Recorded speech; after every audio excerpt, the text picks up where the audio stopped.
Hello friend, I am Aditya and you are watching German class. Welcome back to the new vocab session. There is a separate playlist of vocabulary on my channel where you can watch all the vocab videos and improve your word charts and vocabulary if you are in B1 or B2 level. This is very essential to have good word power in order to speak well. Doesn't matter which language you are learning, which language you want to improve, but vocabulary, word charts is the key to success. I always emphasize that you must have good vocabulary, word power so that you can speak well and write well. So in continuation with the same series, I am here with some new words. We learn these words and how do we learn? The best part is to write sentence. This is very prominent question, बहुत important question होता है. कैसे vocab को learn करें, क्या trick है, कैसे समझे, याद नहीं रहती है, भूल जाते हैं words. So this is the only answer. Just write them, make sentences, use them in a sentence. जितना ज़्यादा आप यूज़ करोगे उतना ही ज़्यादा आपकी वोकैब स्ट्रॉन्ग होगी. देयर इज़ नो शॉर्टकट, कोई और शॉर्टकट नहीं है. सिर्फ वर्ड्स को पढ़ने से नहीं आएगा जब तक आप उसको यूज़ नहीं करोगे. तो हम यहाँ पे यूज़ कर रहे हैं, आप देखो कैसे यूज़ करते हैं वर्ड्स को और आप सीखोगे.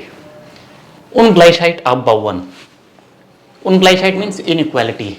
Abbauen separable verb है, ab और bauen means to construct inequality in the society. Like sometimes there is a issue like sollen die Mädchen und Jungen getrennt lernen. क्या बॉयज़ और गर्ल्स के स्कूल अलग होना चाहिए? को एजुकेशन का जो कॉन्सेप्ट है वो क्या नहीं होना चाहिए? No, this is wrong. Ich bin der Meinung, das baut Ungleichheit ab.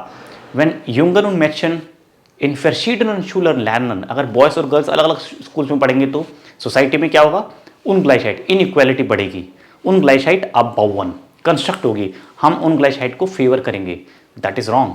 So Ungleichheit abbauen means to construct और to raise inequality in the society. Gesellschaft, in der Gesellschaft. तो ये नहीं होना चाहिए. सोसाइटी में इनइक्वालिटी नहीं होना चाहिए, इक्वल होना चाहिए. ओके, ग्लाइसाइड.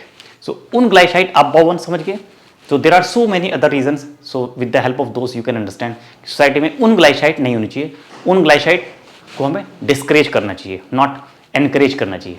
तो abbauen, Ungleichheit abbauen नहीं होनी चाहिए. अगर हम ऐसा कोई काम करते हैं जिससे सोसाइटी में इनइक्वालिटी फैले तो Ungleichheit abbauen होगी.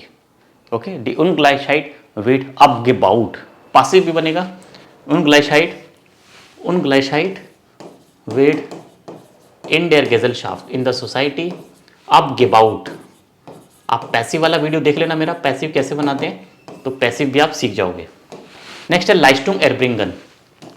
परफॉर्मेंस. स्टूडेंट्स हम पढ़ते हैं, पढ़ाई करते हैं तो हमारी परफॉर्मेंस भी अप टू डेट होनी चाहिए. परफॉर्मेंस हम टाइम टू टाइम अपनी चेक करते हैं. Bessere Leistung erbringen. Die Schüler müssten bessere Leistung erbringen. Deshalb lernen sie viel. Deshalb arbeiten sie hart. है ना, हम बहुत मेहनत करते हैं, बहुत पढ़ाई करते हैं. क्यों? Leistung erbringen, bessere Leistung erbringen.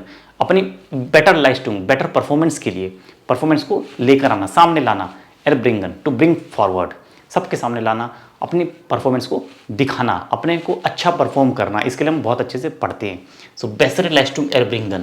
Okay, मान म्यूस्टे और मान एरब्रिंग्ड. सेपरेबल नहीं है ये.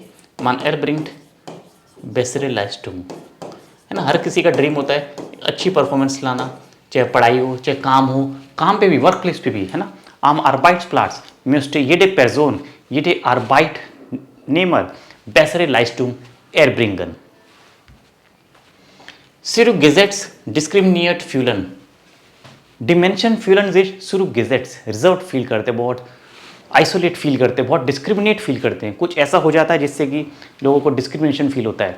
डिमेंशन फीलन डिस्क्रिमिनियर्ड. दी Schüler oder Schülerinnen fühlen sich diskriminiert, zurückgesetzt, reserved feel करते हैं, बहुत बैकफुट पे आ जाते हैं, बहुत रिजर्व फील करते हैं. कुछ ऐसा हुआ जैसे मैंने अभी एग्जांपल दिया, कोएड स्कूल होना चाहिए, नहीं होना चाहिए, को एजुकेशन होना चाहिए कि नहीं होना चाहिए. अगर सेपरेट स्कूल होंगे बॉयज़ के लिए Jungen and für Mädchen, dann die Schüler, die Studenten fühlen sich diskriminiert. Diskriminiert fühlen, okay? Sie fühlen sich diskriminiert.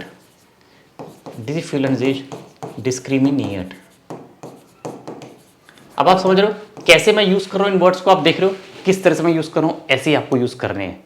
इस तरह के वर्ड्स आपको यूज़ करने हैं, सेंटेंस में हम ऐसे ही यूज़ करते हैं। और ऐसे ही हम पढ़ते हैं अपनी लाइव क्लास में। अगर आपको ज्वाइन करने हैं March onwards, every month we start new batches. A1 A2 is going to start from March. 999 की फीस है मंथली, चाहे A1 पढ़ो या A2 पढ़ो। 4 मंथ्स में A1 A2 पूरा फिनिश हो जाएगा। ऐसे B1 और B2 की भी लाइव क्लासेस भी है। और लाइव क्लास नहीं पढ़ सकते, टाइम की शॉर्टेज है, तो रिकॉर्डेड कोर्स भी मेरे अवेलेबल है सारे। उसका भी लिंक नीचे डिस्क्रिप्शन में, डायरेक्ट कॉन्टैक्ट कर सकते हो। कोई भी रिकॉर्डेड कोर्स बाय करो जस्ट 999 की फीस पे। A1 हो, B1 हो या B2 हो, आप खुद से पढ़ सकते हो, घर पे पढ़ सकते हो, सेल्फ स्टडी कर सकते हो रिकॉर्डेड कोर्स से। नेक्स्ट फाकमान, ये वर्ड आपने पढ़ा होगा। फाकमान, फाक फ्राउ, फाक लॉइटर, स्पेशलिस्ट। सबका मतलब एक है एक्सपर्ट होना, किसी भी चीज़ में एक्सपर्ट होना, स्पेशलिस्ट होना, उसको बोलते हैं फाकमान। सपोज मेरा कंप्यूटर खराब है तो मुझे कंप्यूटर स्पेशलिस्ट को बुलाना पड़ेगा। Ich rufe Fachmann an। मेरा प्रिंटर खराब है, Ich rufe einen Fachmann an oder eine Fachfrau an। Ich telefoniere einen Fachmann। Specialist, जो उस चीज़ में स्पेशलिस्ट हो, जो उस चीज़ में डील करता हो, जिसने उस चीज़ की पढ़ाई करी हो। कैमरा खराब है तो कैमरे वाले को ही बुलाना पड़ेगा, कंप्यूटर वाला उसको ठीक नहीं कर सकता।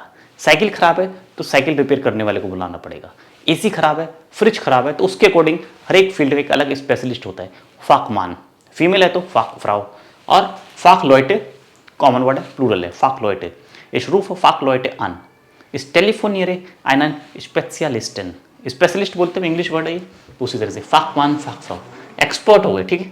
ऐसे ही होता है फाक आर्स्ट, जैसे डॉक्टर होते हैं, फाक आर्स्ट समझते हो, डॉक्टर में भी स्पेशलिस्ट होते हैं। जैसे कोई बोन्स का स्पेशलिस्ट है, ठीक है, कोई बच्चों की डिसीज़ का स्पेशलिस्ट है, जैसे गाइनोकोलॉजिस्ट होती है, डर्मेटोलॉजिस्ट होते हैं, ठीक है, ऑर्थोपेडिक्स होते हैं, कार्डियोलॉजिस्ट होते हैं। तो हर अलग बीमारी से रिलेटेड एक फाक आर्स्ट होता है, ओके, स्पेशल डॉक्टर, क्या बोलते हैं, स्पेशलिस्ट, फाक आर्स्ट। माइन फ्रेंड इज क्रांक, एर गेट सुम फाक आर्स्ट, he is going to the specialist, फाक आर्स्ट। फीमेल होगा फाक एस्टिन। फोरलेसुंग बेजुखन, लेक्चर। फोरलेसुंग कॉलेज में, होकशूले, फोक होकशूले, हम फोरलेसुंग हम लेक्चर विजिट करते हैं। डी स्टूडेंटन बेजुखन डी फोरलेसुंग इन देयर होकशूले, डी लर्नende बेजुखन डी फोरलेसुंग an der Universität an der Sprachschule। तो जो पढ़ते हैं हम उनको क्या क्या वर्ड्स यूज़ करते हैं, जैसे बच्चे, स्टूडेंट्स। तो ये वर्ड्स देख लेते हैं एक बार। स्टूडेंटन बोलते हैं हम, स्टूडेंट्स होता है नॉर्मल स्टूडेंटन। लर्नेंडे भी बोलते हैं हम, हैं जो लर्न कर लर्नेंडे, ठीक है। शूलर बोलते हैं जो स्कूल में पढ़ते हैं, शूलर इन होगा स्कूल गर्ल्स, ठीक है। स्टूडेंटन, लर्नेंडे और स्टूडियरेंडे, ये सारे वर्ड है आप यूज़ कर सकते हैं, स्टूडियरेंडे। इस तरह से वर्ड हम यूज़ कर सकते हैं, ठीक है। gedruckte und digitale Material, wir lernen online und wir bekommen digitale Material, gedruckte Material। हम ऑनलाइन पढ़ते तो हमें स्टडी मटेरियल ऑनलाइन मिलता है, क्या होता है, डिजिटल मटेरियल। और अगर हमें प्रिंटेड मिलता है, प्रिंटेड कॉपीज मिलती है, प्रिंटेड बुक्स मिलती है, तो that is gedruckte Material, gedruckte und digitale Material। Was möchten Sie bekommen और welche Material finden Sie am besten, gedruckte oder digital Material? Write in the comment which material you use for study, digital और gedruckte Material। कैसे material आप use करते हो पढ़ाई करने के लिए। Im Leben auf und ab gehen, इसका मतलब है schlechte Zeiten, gute Zeiten, life में अप्स एंड डाउन आते रहते हैं, उतार चढ़ाव आते रहते हैं। तो im Leben geht auf und ab, das geht im Leben auf und ab। Schlechte Zeiten, gute Zeiten, beide Seiten sind wichtig im Leben। Manchmal haben wir gute Seiten, manchmal haben wir schlechte Seiten। Das ist unser Leben, das müssen wir akzeptieren, annehmen, nachvollziehen। Lärm verursachen, verursachen means cause। शोर शराबा बहुत करते हैं, मशीनें, traffic, फिरके का बहुत शोर शराबा होता है। सपोज आपका घर मार्केट एरिया में, सेंट्रल प्लेस पे है, बहुत ज़्यादा शोर शराबा होता है, लैर्म बहुत होती है, तो क्या, das verursacht viel Lärm। Ich wohne im Stadtzentrum, in der Mitte der Stadt, es gibt viel Lärm, die Verkehr verursachen viel Lärm, das stört mich sehr viel, das gefällt mir gar nicht, ich möchte deshalb umziehen। इसलिए मैं shift होना चाहता हूँ, traffic बहुत ज़्यादा है, बहुत शोर शराबा होता है, मुझे डिस्टर्ब करता है। Das stört mich, स्ट्योरन पता है आपको? स्ट्योरन वर्ब है टू डिस्टर्ब करना, स्ट्योरन। और इसी का नाउन क्या होगा? स्ट्योरूम, डिस्टर्बेंस, डिस्ट्योरूम। फॉर जिश हेरासफोर्डुंग हावन, अपने सामने कोई बड़ा चैलेंज आना। Mein Freund hatte vor ihm eine große Herausforderung, als die Prüfung nicht bestanden hat. उसका एग्ज़ाम पास नहीं हुआ, उसको जॉब भी नहीं मिली, तो उसके सामने बहुत बड़ी डिफ़िकल्टी आ गई, बहुत बड़ा चैलेंज आ गया। डिमेंशन हाबन फॉर ईनन ग्रोसे हेरासफोर्डनुंगन, अपने सामने face the challenge, face the difficulty. फॉर जिश eine Herausforderung haben, müssten Sie eine Herausforderung überwinden oder haben. When we have a difficult situation, when we have a challenge, we definitely want to overcome. उसको हम overcome करना चाहते हैं। Überwinden, eine Herausforderung kann man überwinden. Überwinden समझ गया? Überwinden, eine Herausforderung überwinden. To overcome the challenge, to overcome the problem. Eine Schwierigkeit kann man überwinden, eine Herausforderung kann man überwinden. That's all in today's class. I hope you enjoyed today's session. Thank you so much for watching and keep learning and follow and subscribe the channel. Thank you so much. Auf Wiedersehen. Bis bald.